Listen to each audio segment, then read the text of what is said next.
जय हिंद दोस्तों, आप सभी लोगों का बहुत-बहुत स्वागत है। और आज जो है ये हम लोगों की एमसीक्यू की जो क्लास आप देखेंगे, ये हिस्ट्री से रिलेटेड है। लोअर पीसीएस के साथ-साथ ये इलाहाबाद हाई कोर्ट और लेखपाल जितने भी बैचेस हमारे संस्थान में चल रहे हैं जेहू स्टडी के, उन सभी में आपको ये लेक्चर कवर होता हुआ दिखेगा। और अच्छे से तैयारी करने के लिए, एक अच्छे प्लेटफ़ॉर्म के साथ जुड़ने के लिए आप लोअर पीसीएस के साथ-साथ बाकी बैचेस के बारे में भी देख सकते हैं। जेहू स्टडी के मेन टेलीग्राम चैनल से आप जुड़े रहिएगा। अब ये जो लेक्चर है, इस तरह का डेमो लेक्चर आपको मिलता रहेगा। बैच में जो और भी पीडीएफ्स आपको दिए जाएँगे, उसकी क्लास भी आपको प्रोवाइड की जाएगी। ये मत समझिएगा कि ये क्लास उसकी सब्स्टिट्यूट है, ये अलग से है और वो भी आपको प्रोवाइड किया जाएगा। अब हम लोग हिस्ट्री को देखेंगे। एक चीज़ और समझिए, आजकल जो एग्ज़ाम में क्वेश्चन पूछे जा रहे हैं, वो बहुत क्वालिटी वाले क्वेश्चन पूछे जा रहे हैं, गहराई में आपकी समझ को परख रहे हैं। तो ऐसा नहीं है कि आप 30 सवाल, 40 सवाल, 50 सवाल जब तक प्रैक्टिस नहीं कर लेते हैं, तब तक आपकी तैयारी अधूरी होगी। तो आप 10 से 15 ही क्वेश्चन सॉल्व करिए, क्वालिटी क्वेश्चन सॉल्व करिए, लेकिन उन 10 से 15 क्वेश्चंस को ऐसे तैयार करिए कि उससे और भी सवाल जब तैयार हों, तो आप सिर्फ़ इन क्वेश्चंस को सॉल्व करके उसको सॉल्व कर पाएँ। अब वो कैसे आपको ये इस बात समझ में आएगी? जैसे-जैसे हम लोग सॉल्व करेंगे वैसे आपको ये बात समझ में आएगी। पहला क्वेश्चन देखिए। पहला क्वेश्चन ये है कि कलिंग का जब युद्ध हुआ, कलिंग युद्ध तथा सम्राट अशोक के पश्चाताप का वर्णन किस अभिलेख में मिलता है? यानी कि सम्राट अशोक के प्रमुख शिलालेख थे, 13 शिलालेख, 14 शिलालेख, जितने भी शिलालेख हैं, कमेंट सेक्शन में लिख के बताइएगा कितने शिलालेख थे। यहाँ सवाल ये है कि कौन-सा उनका प्रमुख शिलालेख था, जहाँ पर आपको उस शिलालेख को पढ़ने के बाद ये समझ में आता है कि सम्राट अशोक कहीं न कहीं एक रिमोर्स वाले कंडीशन में थे।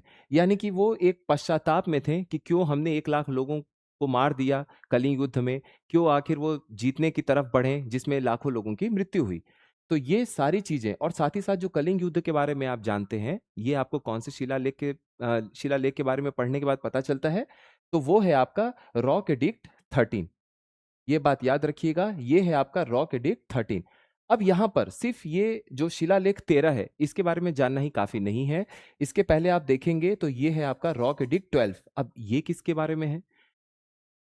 समाज में सहिष्णुता बनी रहे अलग-अलग धर्मों के बीच में, क्योंकि सम्राट अशोक के समय में बौद्ध धर्म के भी लोग थे, सम्राट अशोक के समय में आजीविका सेक्ट भी था।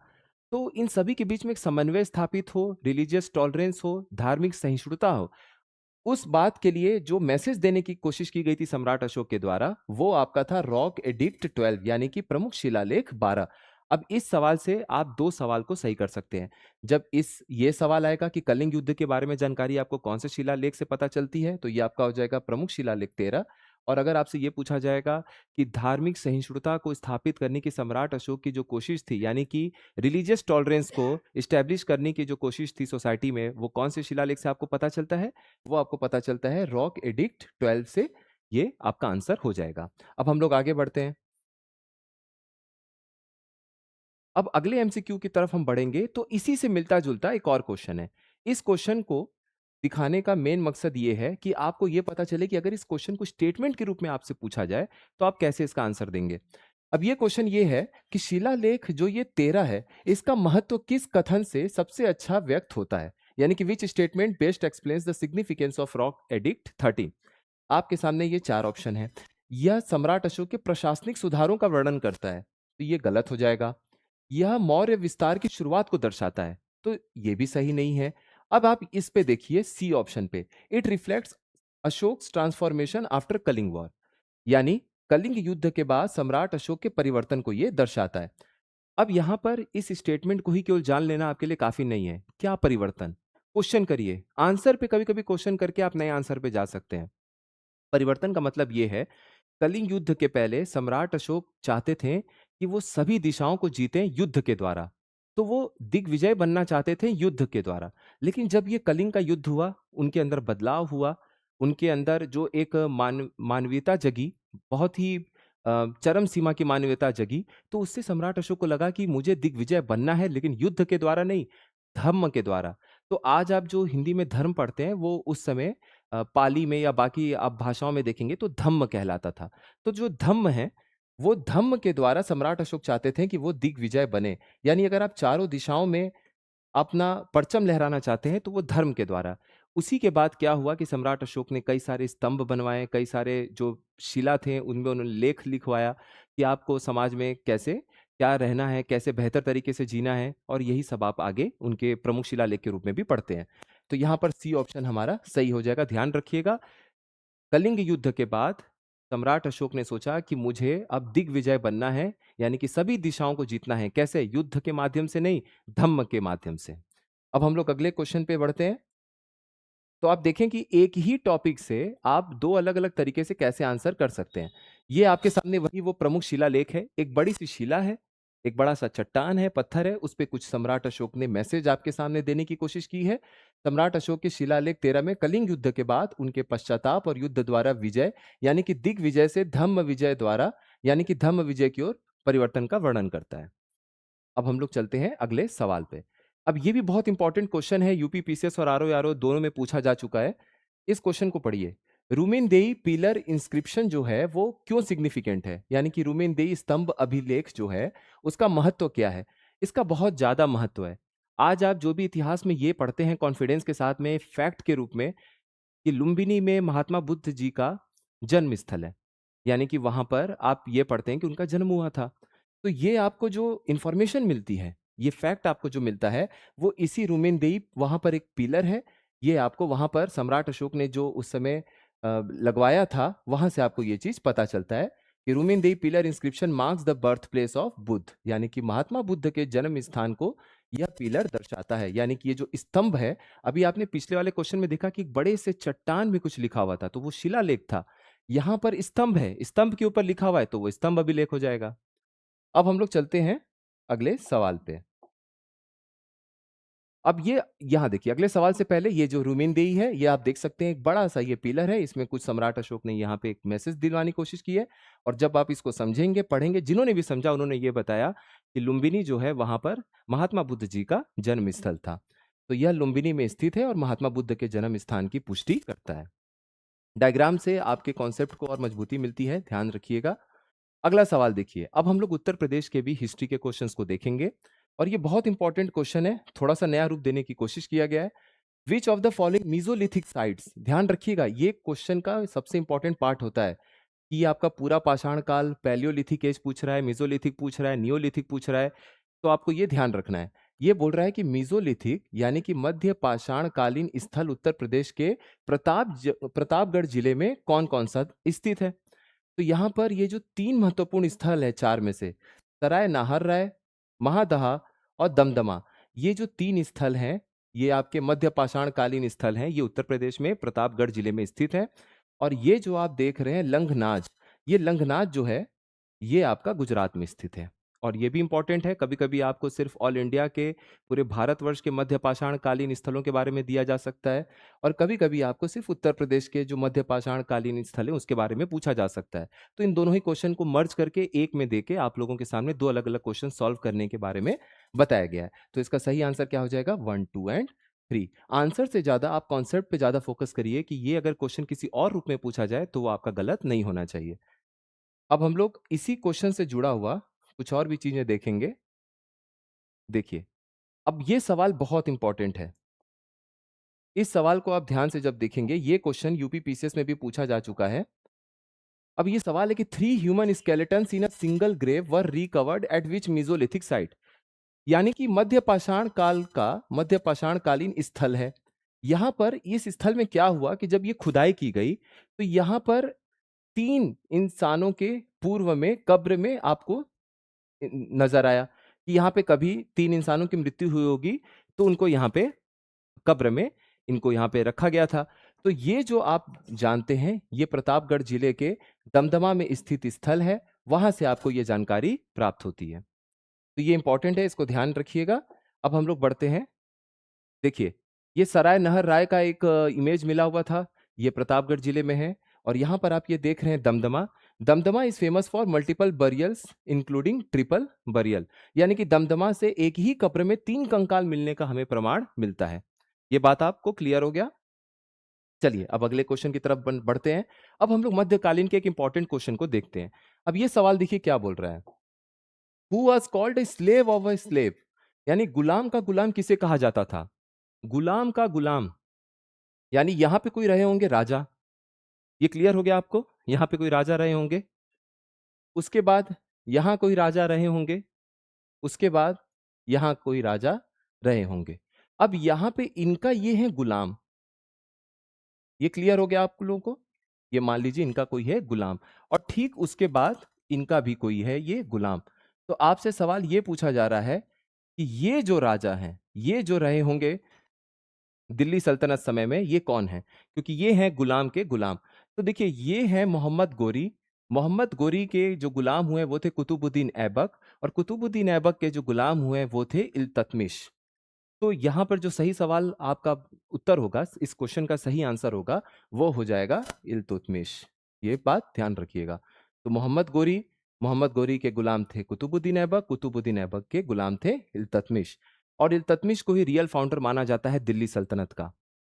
अब आपको ये बताना है कि किस वर्ष में इन्होंने दिल्ली सल्तनत की स्थापना की थी। ठीक है, रियल फाउंडर माना जाता था कि दिल्ली सल्तनत की सही में अगर किसी ने स्थापना की तो वो इल्तुतमिश थे। अब अगला जो सवाल है वो थोड़ा-सा बलबन की इर्द-गिर्द हमें देखने को मिलेगा। कैसे? अब उस सवाल को देखेंगे तो आपको ज़्यादा क्लियर होगा। अब यहाँ देखिए, ये सवाल है बहुत इंपॉर्टेंट कि चहलगनी जो है, group of 40 was associated with which ruler? Chahalgani का मतलब क्या था? एक ये मान लीजिए राजा हैं, अब इनके चारों तरफ 40 जो हैं इनके सलाहकार के रूप में, इनकी शक्ति के रूप में स्थापित लोग थे, वो थे चहलगनी। अब ये चहलगनी है, अब ये जो बीच में आप देख रहे हैं, यहाँ पर आपको कौन देखने को मिलता है? यहाँ पर देखने को मिलता है इल्तुतमिश, शमशुद्दीन इल्तुतमिश। इल्तुतमिश के ही चहलगनी के एक हिस्सा थे बलबन। तो जब बलबन बलबन बाद में जब दिल्ली सल्तनत की गद्दी पर बैठे, तो इनको ये लगा कि जैसे इल्तुतमिश के समय में 40 लोगों में से मैं एक हुआ करता था और मुझे गद्दी पर बैठने का मौका मिल गया। तो हो सकता है कि अगर मैंने ये व्यवस्था को खत्म नहीं किया तो कल को उन 40 लोगों में से कोई और भी उठकर आएगा जो मुझे हटा देगा, बिल्कुल वैसे ही ताकतवर बन सकता है या उस गद्दी तक पहुंच सकता है जैसे कि मैं पहुंचा हुआ हूं। तो बलबन ने क्या किया, इस व्यवस्था को ही, चहलगनी व्यवस्था को ही खत्म कर दिया, सिर्फ अपनी इनसिक्योरिटी के लिए, क्योंकि उसको पता है कि जैसे वो उठ के पहुंचा वैसे कोई और भी आ सकता है। तो यहां अगर ये सवाल होता कि चहलगनी जो है इस व्यवस्था को खत्म करने वाला, चालीसा ये जो व्यवस्था थी इसको खत्म करने वाला शासक कौन था, तब आपका आंसर हो जाएगा बलबन। इससे जुड़ा हुआ कौन है, इसको स्थापित करने वाला कौन है, तब इसका आंसर हो जाएगा इल्तुतमिश। ठीक है, इन दोनों में अंतर ध्यान रखिएगा, कंफ्यूजन हो जाता है कभी कभी। अब अगला क्वेश्चन है, अब हम लोग थोड़ा सा बढ़ते हैं पाल वंश की तरफ। अब ये सवाल देखिए, who was the founder of Vikramshila Vihar? Nalanda university के बारे में आपको पता है, कमेंट सेक्शन में बताइएगा कि नालंदा विश्वविद्यालय की स्थापना किसने की थी, किस शासक ने किया था। अब उसी तरीके से एक यूनिवर्सिटी और है, विहार और है, विक्रमशिला विहार। विक्रमशिला विहार जो है इसके संस्थापक कौन थे? तो इसके संस्थापक थे धर्मपाल। आप नाम से भी ऐसे याद रखिएगा कि धर्मपाल, धर्म की स्थापना करने के लिए कुछ उन्होंने कोशिश किया होगा, तो इसी तरीके से ये याद रखिएगा, ये हैं धर्मपाल। अब देखिए, जो पाल वंश है इसके फाउंडर हुआ करते थे गोपाल, और ये जो गोपाल हैं, गोपाल फाउंडर हुआ करते थे, यानी कि संस्थापक थे पाल वंश के। इनके पुत्र हुए धर्मपाल, जिन्होंने ये विक्रमशिला विहार की स्थापना की, और इनके जो पुत्र थे वो थे देवपाल। इनका नाम आता है पाल वंश का विस्तार करने का, यानी कि पाल वंश जितना भी बड़ा था उससे ज्यादा इन्होंने फैलाव किया, उसके विस्तार में इनका बहुत अहम रोल था। तो ये तीनों नाम याद रखिएगा, गोपाल जो थे ये फाउंडर है, संस्थापक हैं पाल वंश के। उसके बाद जो इनके पुत्र हुए ये थे धर्मपाल, इन्होंने विक्रमशिला विहार की स्थापना की। और उसके बाद तीसरे नंबर पर आते हैं इनके पुत्र, यानी कि इनके हो गए पौत्र देवपाल। इन्होंने क्या किया, इनका रोल जो है वो ये था कि इन्होंने पाल वंश को फैलाने का काम किया। तो इस तरीके से आप ऐसे समझिए कि पाल वंश जितने बड़े एरिया में था उसको इन्होंने बढ़ाने का कार्य किया। अब हम लोग चलते हैं अगले क्वेश्चन की तरफ जो कि इसी से मिलता जुलता होगा। अब यहां पर उस क्वेश्चन को डिस्कशन करने के बाद आपका ये क्वेश्चन बहुत आसान हो जाएगा। अब इस क्वेश्चन को देखिए, match the following Pal rulers with their contribution, यानी निम्नलिखित पाल शासकों को उनके योगदान से मिलाइए। गोपाल, अब यहां देखिए, फाउंडर ऑफ पाल डायनेस्टी, पाल वंश का संस्थापक कौन थे? गोपाल। तो ए का क्या हो जाएगा यहां पर आंसर? 1 हो जाएगा। धर्मपाल उनके पुत्र थे, तो धर्मपाल फाउंडर ऑफ विक्रमशिला, विक्रमशिला के संस्थापक, तो बी का यहाँ पर क्या हो जाएगा? 2 हो जाएगा। और तीसरे नंबर पे क्या है? देवपाल। देवपाल इनके भी पुत्र थे धर्मपाल के, और पौत्र थे गोपाल के। इनका एक्सपेंशन ऑफ एम्पायर में योगदान था, यानी कि साम्राज्य का विस्तार इन्होंने किया था। सी का हो जाएगा 3। आंसर आपके सामने है, ए का 1, बी का 2 और सी का 3। ये ए ऑप्शन हो जाएगा, सिंपल। तो उस क्वेश्चन को आपने डिस्कस अगर अच्छे से उसके डिस्कशन को सुना है तो ये सब क्वेश्चन आपके लिए इजी हो जाएगा सॉल्व करना। अब लास्ट जो क्वेश्चन है वो भी इसी से मिलता जुलता है। अब इससे क्या है कि आपका मल्टी डायमेंशन कॉन्सेप्ट कंप्लीट हो जाता है कुछ एमसीक्यूज को सॉल्व करके। ये लास्ट क्वेश्चन देखिए, Vikramshila university was particularly famous for which branch of Buddhism. यानी कि विक्रमशिला विश्वविद्यालय विशेष रूप से बौद्ध धर्म की किस शाखा के लिए प्रसिद्ध था। बौद्ध धर्म जो है वो बाद में कई सारे शाखाओं में टूटा। तो यहां पर जो सही आंसर है वो आपका हो जाएगा वज्रयान। वज्रयान तांत्रिक बुद्धिज्म भी इसको हम लोग जानते हैं, तांत्रिक बुद्धिज्म इसमें हुआ। तंत्र मंत्र का भी इसमें कई काफी सारा चीजें जुड़ी हुई थी, एसोसिएटेड था। तो ये वज्रयान इसका सही आंसर हो जाएगा। अब इतना सब कुछ जानने के बाद आप में से बहुत सारे लोग हो सकता है बीपीएससी का भी एग्जाम दें, तो वहां पर आपसे पूछ लिया जाता है कि बिहार के किस जिले में विक्रमशिला यूनिवर्सिटी स्थापित थी। इसका राइट आंसर क्या हो जाएगा? इसका राइट आंसर हो जाएगा भागलपुर। और यहां पर आपके सामने ये मैप है, इस मैप को आप ध्यान से देखिए। ये है आपके सामने बिहार और यहां पर आप देखते हैं भागलपुर। यहां से गंगा जी जो है वो ऐसे स्थित है। कभी हम लोग बीपीएससी के लिए भी क्लास देखेंगे तो बिहार के मैप से आपका बहुत सारा क्वेश्चन सॉल्व हो जाएगा। तो यहां पर आप ये देख रहे हैं, ये है भागलपुर और भागलपुर में ही विक्रमशिला विश्वविद्यालय स्थित है। और ये है जो अवशेष बचा है खुदाई के बाद और ये जो चीजें हमें मिली हैं विक्रमशिला की, वो उसका एक इमेज है जो कि आप देख सकते हैं। तो विक्रमशिला के बारे में आपको समझ में आ गया, कौन इसके संस्थापक थे ये समझ में आ गया। तो हम लोगों ने हर तरीके से क्वेश्चंस को देखने की कोशिश किया। ऐसे ही आपको अपनी पढ़ाई में भी चीजें लानी है, सिर्फ एक क्वेश्चन पे निर्भर नहीं रहना है। आपको ये सोचते रहना है कि अगर आप एक क्वेश्चन को सॉल्व कर रहे हैं तो उससे बनने वाले अन्य कौन से सवाल हैं जो आपके सही होने चाहिए। ये हम लोगों ने विक्रमशिला विश्वविद्यालय के रूप में देखा, जो कि फेमस है वज्रयान बुद्धिज्म के लिए। उसके बाद हम लोगों ने देखा पाल वंश के सबसे महत्वपूर्ण 3 राजाओं के बारे में, संस्थापक कौन थे, किसने विस्तार किया और विक्रमशिला के संस्थापक कौन थे। उसके बाद विक्रमशिला विहार के संस्थापक कौन थे, ये भी हम लोगों ने बड़े अच्छे से कवर कर लिया। इसके पहले हम लोगों ने चहलगानी व्यवस्था के बारे में देखा, किसने इस व्यवस्था को बनाया, किसने इस व्यवस्था को खत्म किया। उसके बाद हमने इसके पहले क्या देखा कि गुलाम का गुलाम किसे कहा जाता है और क्यों गुलाम का गुलाम कहते हैं हम लोग, हमने ये हायरार्की से समझा एक के बाद एक देखकर।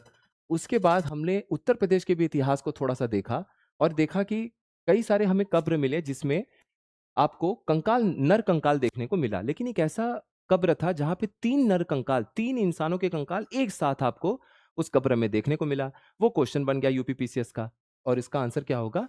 दमदमा। और इसके पहले हमने ये देखा कि 3 महत्वपूर्ण मीज़ोलिथिक साइट, यानी कि यहाँ पर 3 जो है मध्य पाषाण कालीन स्थल हैं। और ये तो चलिए 3 कंकाल वाला स्थल था जिसका हम आंसर हम लोगों ने दमदमा पढ़ा। और इसके जस्ट ऊपर जो हम लोगों ने पढ़ा था कि मध्य पाषाण कालीन, ये मध्य पाषाण कालीन स्थल यानी कि 3 मीज़ोलिथिक साइट्स हैं जो कि किसी एक जिले में पाए जाते हैं प्रतापगढ़ के। उसका नाम था सराय नहर, महादहा, दमदमा। और ये जो लंगनाज है ये आपका गुजरात में था।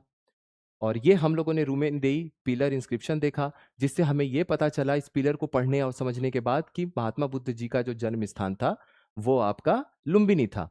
इसके बाद हमने प्रमुख शिलालेख सम्राट अशोक का देखा, स्टार्टिंग में पढ़ा, जिसमें 13वां जो प्रमुख शिलालेख है उसमें हमने ये जाना कि सम्राट अशोक का हृदय परिवर्तन हुआ था कलिंग युद्ध के बाद। और जो 12वां शिलालेख है प्रमुख शिलालेख, उसमें कहीं ना कहीं धार्मिक सहिष्णुता यानी कि रिलीजियस टॉलरेंस को स्थापित करने की बात की गई थी सोसाइटी में। और जो फर्स्ट क्वेश्चन हमारा था वो यही था, सिंपल सा कॉन्सेप्ट बिल्डिंग वाला क्वेश्चन था कि आप किस प्रमुख शिलालेख को देखने के बाद ये समझ सकते हैं कि कलिंग का युद्ध हुआ था और सम्राट अशोक ने उसमें अपने पश्चाताप को दर्शाया था, क्योंकि लाखों की तादाद में कलिंग युद्ध में वहां के लोगों और सेनाओं की मृत्यु हुई थी। तो ये हमारा पूरा आज का ये क्वेश्चन है। इस तरीके से हम लोग हिस्ट्री, पॉलिटी, ज्योग्राफी, अलग अलग सब्जेक्ट, अलग अलग टॉपिक को जो आपके एग्जाम के लिए बहुत जरूरी है उसको पढ़ेंगे। क्वालिटी मेंटेन रखा जाएगा। आप 15 ही क्वेश्चन करिए, 12 क्वेश्चन करिए, लेकिन आप 20 से 25 इंपॉर्टेंट क्वेश्चन को सॉल्व करने के एक कंडीशन में रहें। यही हम लोगों की कोशिश रहेगी।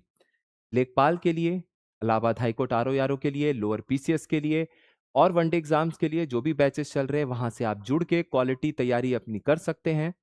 सारी चीज़ों को बिल्कुल सिस्टमैटिक तरीके से क्लासेस, पीडीएफ, क्विज सभी के माध्यम से कराया जा रहा है और बहुत सारे कैंडिडेट जुड़कर उसका लाभ भी ले रहे हैं। और रिजल्ट जो है वो आपको बताने की ज़रूरत नहीं है। जो भी लोग जेव स्टडी से जुड़े हुए हैं, जेव स्टडी के मेन टेलीग्राम से जुड़े हुए हैं, वो समय-समय पे जब भी किसी एग्ज़ाम का रिजल्ट आता है, उससे वो देख लेते हैं कि हार्ड वर्क का नतीजा क्या होता है, अगर आप सही डायरेक्शन में मेहनत करते हैं। तो ये आज हम लोगों की क्लास कंप्लीट हुई। इसी तरीके से और भी क्लासेस आपको मिलेंगी। हिंदी के लिए बहुत सारे लोग परेशान थे, आप लोगों को टेंशन लेने की कोई ज़रूरत नहीं है। हिंदी के लिए लेखपाल और इलाहाबाद हाई कोर्ट आर-ओ-आर-ओ को कवर करता हुआ एक हम लोगों की क्लास काफ़ी सारी क्लासेस होंगी हिंदी के लिए भी, तो वो आपको इसी चैनल पे जेव स्टडी एक्सटेंडेड पे मिलता रहेगा टाइम टू टाइम। और भी सब्जेक्ट के लिए जो भी क्लासेस होंगी, वो आपको इसी चैनल पे मिलता रहेगा। आप सभी लोगों का बहुत-बहुत धन्यवाद।